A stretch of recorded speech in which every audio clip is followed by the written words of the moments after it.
Hail, Internet! It's Paul. It's Matt, the Dork Lords. We are here today talking about the 5th episode of the HBO series Dune Prophecy. The episode entitled, In Blood, Truth.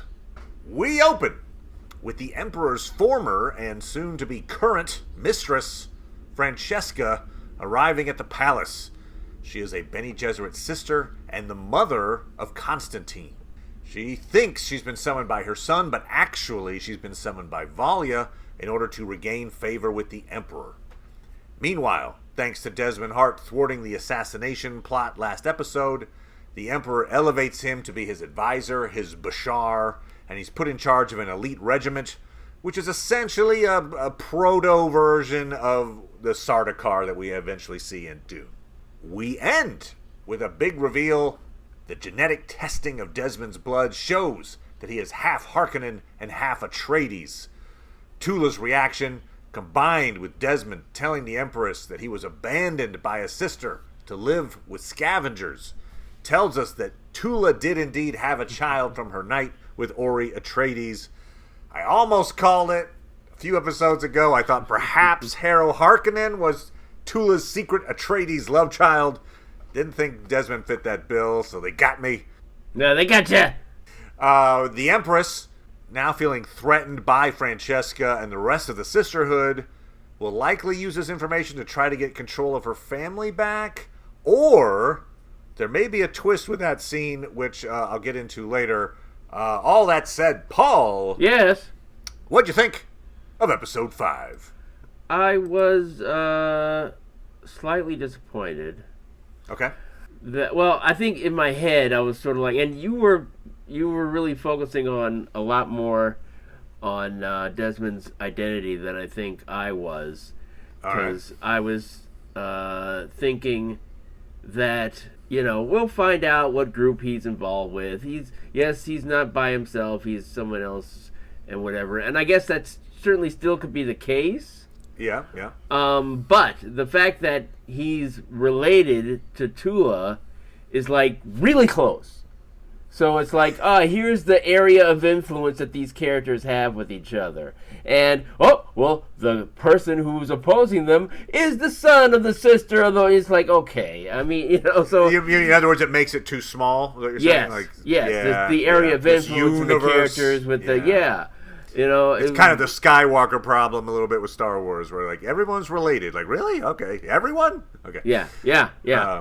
So that's disappointing. And then when Michaela's selling out these rebels, and clearly that's whatever's gonna happen is gonna be bad for them, and she's fine with it up until the point when she finally goes back to Valia, and then is like, now she recognizes that it's bad for the people, and now she's going to leave. Right. It's like, what the heck? It was bad all along. You just now realized it? Sheesh. Yeah. Okay, I get that. She's being sent back to Arrakis, kind of basically dismissed. And she's about to insult Valia, and Valia's like, careful with your next words, kind of thing. Like, oh, okay. Whatever. So she's obviously, she feels used by Valia. But you're right. When in the process did that turn about? Like, you feel like you were kind of doing some shady things all along. But okay, better late than never, And you said previous mistress, current mistress. Yeah. But that seems like a lot.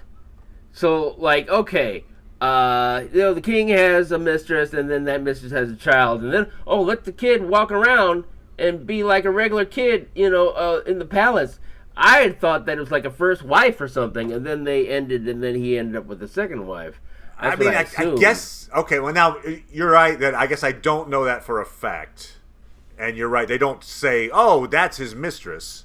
Well, maybe out there in the chat, if you guys know definitively, I might have missed it, what was Francesca's relationship to the Emperor originally? Were they married and they had a kid? See, I don't think so, because he keeps talking about Constantine being a bastard child. Like, that's come up a couple of times. Oh, okay. So in other words, if he was just like, oh, that was my first wife, and he would be totally in line for the throne then. He'd be like, you're the accepted son. I think it's more, so, I had this kid out of wedlock, hence right, okay. it's So a bastard child. it's like, yeah, but the reason why he's there is to take care of his sister.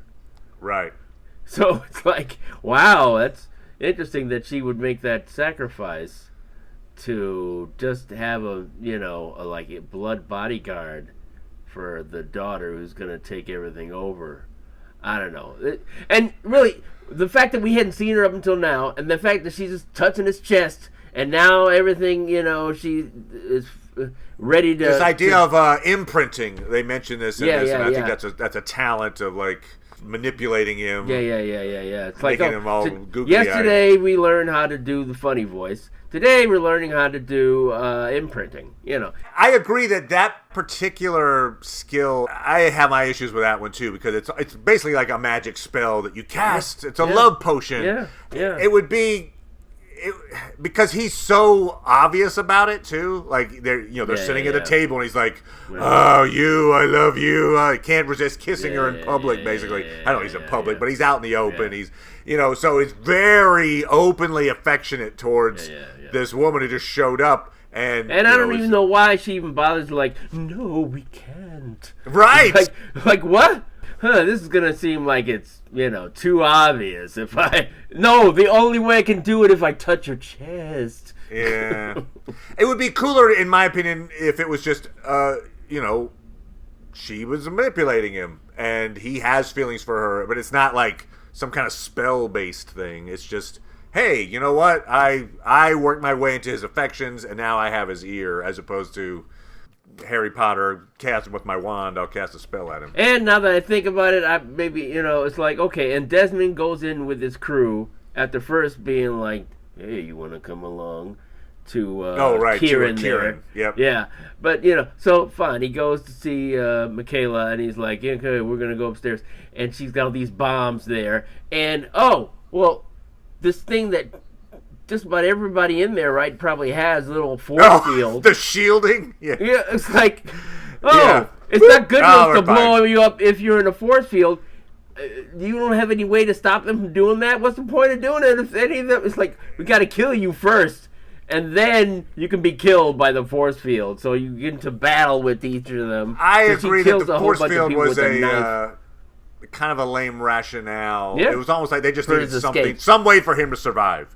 Hey, how does he survive this? I know. He put his shield on. Okay. I mean, it's like you just give yourself some kind of plausible deniability, I guess. To be like, see, that's how he survived. All right. Yeah, so I didn't realize I was as disappointed as this. Because the big reveal there is that he achieves his purpose, which was he was trying to find a connection between the smugglers and the Bene Gesserit so he can kind of pin this on them. And he finds Michaela's Bene Gesserit garb up in her room before the bomb goes off. So he's like, you are a sister. That's how this all works out. Yeah. But you could have had him do that and escape or jump out a window or something and not just like, put on this force field that you're right. Yeah. Everybody has. And too bad that they have to... She didn't ditch all her clothing and her knife. She's going to get a different knife. It does. You're right. I was thinking the same thing, like, if you're trying to be a spy and like trying really hard, you're being okay, well done on the espionage. Yeah. But yeah, so Kieran sees her use the knife of the sisters. He realizes that she's the one who sold them out. He refrains from taking revenge in that moment. I'm guessing her allegiance now is going to go against the sisters in some way. Yeah, sure, but probably to help him. We see some stuff from the trailer where it looks like Inez is maybe trying to help Kieran escape because he's been captured now thanks to Constantine's turned him in. Right. So maybe Michaela also is helping him. I would guess Michaela and Inez, coordinate some kind of rescue plan to save Kieran is my thought. I guess. I don't know. It's like the way these allegiances are changing so quickly. It's like until this point, I believed Inez sort of wanting to still go back to the sisters. Yeah. But with just this little bit of information that she's to get it, she should really be angry and be opposed to the sisters because it's like, oh my gosh, you're manipulating me. And Kieran with this whole, I want to be a better man stuff, and I don't know. Well, she went and tried to get the truth out of him because he was a spy. Basically, did you ever love me, or was it just all an act? I think he probably showed her that it wasn't just all an act, I guess. If I was Inez, I would feel very betrayed by that guy. So you talk about the changing allegiances. I'm wondering if I guess we're going it's to possible. get another... I mean, I guess I might like it if Inez does turn on the sisterhood, I guess, after wanting to be a part of it. You said you would like it or would not? Yeah, sorry. I would like it. You would, okay. All right. Because, it's like, obviously, Valia wanted her to, so maybe that's to take over, or maybe not actually take over. I guess she wanted her to be ruler. So we don't know if she's going to end up as ruler or not. In some ways, yeah, we're seeing, like, who's going to be running things on the Imperium. Is it going to be the sisters a la Valia? Is it going to be the Emperor? Is it going to be the Empress? Maybe. I don't know. But the fact that Desmond now, he's really just, mad because he was rejected by the sisters. Right. And they're the reason why his life sucked so now he wants to take them down. That's so petty. That does seem like a pretty petty. You're right, very specific. If that's true, now, maybe it's not true. If they just were able to kill him, they really do need to kill him, and then all their problems will be solved. Right. It's not like somebody else will take over if he dies. No. Yeah. So they didn't kill Desmond. Valia's plan to blow him up didn't work because he had a shield. Yeah. So she says she's got a plan B, which I assume has to be Theodosia's face dancing abilities, right? Sure. So will she frame him, or maybe now here's where that theory crafting I mentioned came in, or the twist in that scene between Natalia and Desmond. Right. So in that scene, Natalia asked Desmond what the Bene Gesserit did to him. He explains how he's the abandoned son of a sister, Tula. And then she kisses him, which was a little weird, an odd moment there. And I'm wondering if maybe that was Theodosia the whole time, that she imitated the Empress in order to get info on him, and that maybe she could use that ruse to potentially get close enough to kill him as well. But anyway, just throwing that out there, that if we see another Empress Desmond scene, maybe they're about to be intimate or something, it could suddenly be Theodosia. Like, ching, ching, ching, ching. Anyway. I mean, it sounds like I didn't like that scene at all. And maybe that's why you want to not believe that it's her. Right, it's sort of like, man, are you that heavy-handed? It's like, you kicked me out of my bed with my emperor, and so I'm going to sleep with this guy. That's going to get back at you. It's like, what the heck are you doing? And the fact that he would be that open with her, even, like, that was a little odd. Like, he's been very mysterious about who he is. It's just odd that he would then be like, oh, by the way... But you mentioned the switching allegiances thing. Here's another potential allegiance switching moment. I'm wondering, like, okay, you talked about the whole Raquella coming through Lila, and what are we getting out of that, other than just like, oh, that's kind of an interesting way to talk to Raquella in the afterlife. I'm trying to think of plot wise where that might have some kind of a meat to it. And so there's a conversation. It's when the spirit of Raquella is working in the lab, and she's talking to Tula, and Jen is there, and she's talking about how, oh, look, Tula's explaining how Valia's been really successful. We've increased our numbers and all this stuff. And so Raquella says, like, oh, looks like I made the right choice in trusting the future of the sisterhood to her. But then Raquella asked Tula whether Valia and Dorothea ever resolved their differences. Oh, yeah. And in the moment, Tula notes that Jen's in the room, and the implication is Jen doesn't know about this, so she just kindly, silently shakes her head no. And then they move on with it. So Raquella takes that in and is like, okay, they didn't resolve their differences. Now, do we think that Raquella came away from that exchange knowing that Valia killed Dorothea? If so, she took it pretty well. I'm just wondering if it's going to be something where she learns more definitively, let's say next episode, and that perhaps leads to Raquel turning against Valia. You killed my daughter. You weren't supposed to. I trusted to see her, but you weren't supposed to freaking make her, kill herself with the voice. I don't know. I mean, I had assumed that Raquel was in that area with all the other sisters running around waiting for. Yeah, I mean, you're right. If they're there, why wouldn't she know? But it didn't seem like she knew. Like, hey, Mom, can you believe that she slit my throat? Let's just say, if she knew, it's weird not to ask. Hey, I wonder if they resolved their differences. Before she made her kill herself in the neck. It's like, she doesn't talk to me. Daughters. Yeah, you know how daughters are. Maybe if you could bring her out and you could talk to Dorothea for me and just tell her things. It seems, though, Raquel was pretty much like a, sisterhood above all kind of person. So, maybe that the AI is much more of the secret that she wanted to keep is more important than the death of her daughter, perhaps. But I mean, you had to wonder what Raquel thought. Hell, they didn't. They just, agreed to disagree. They agreed to disagree.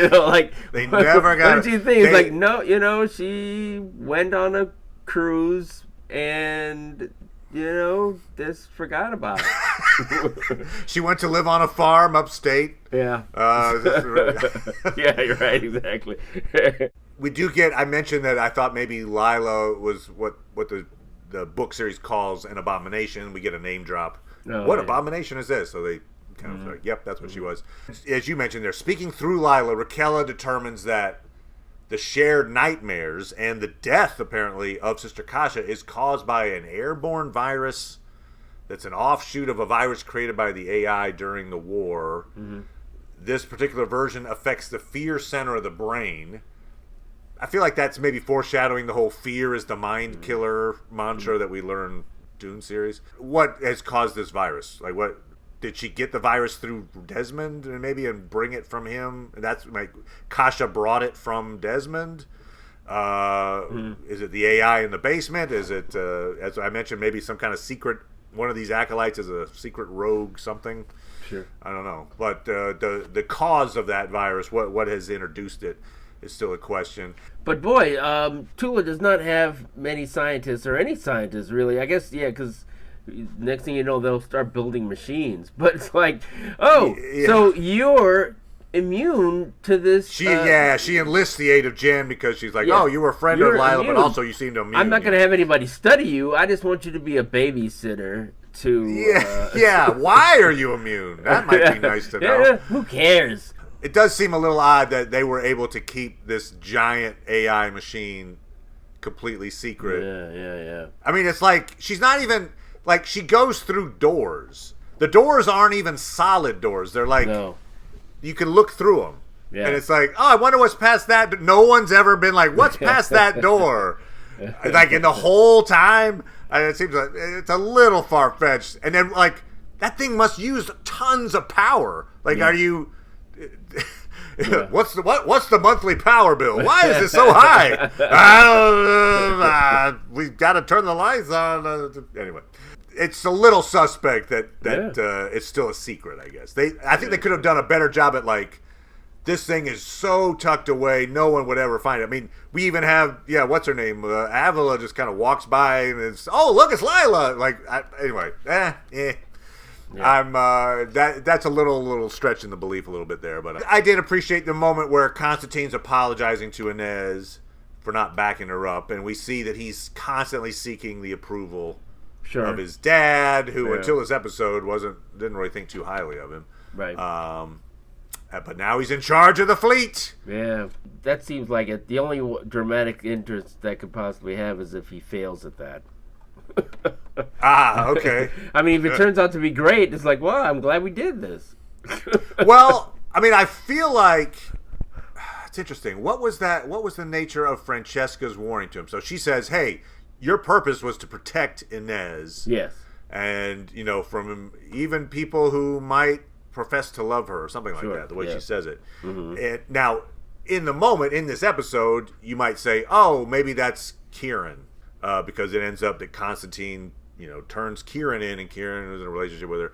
But I think you might also translate that to the Empress, perhaps. Like Inez, I think Inez is potentially in danger.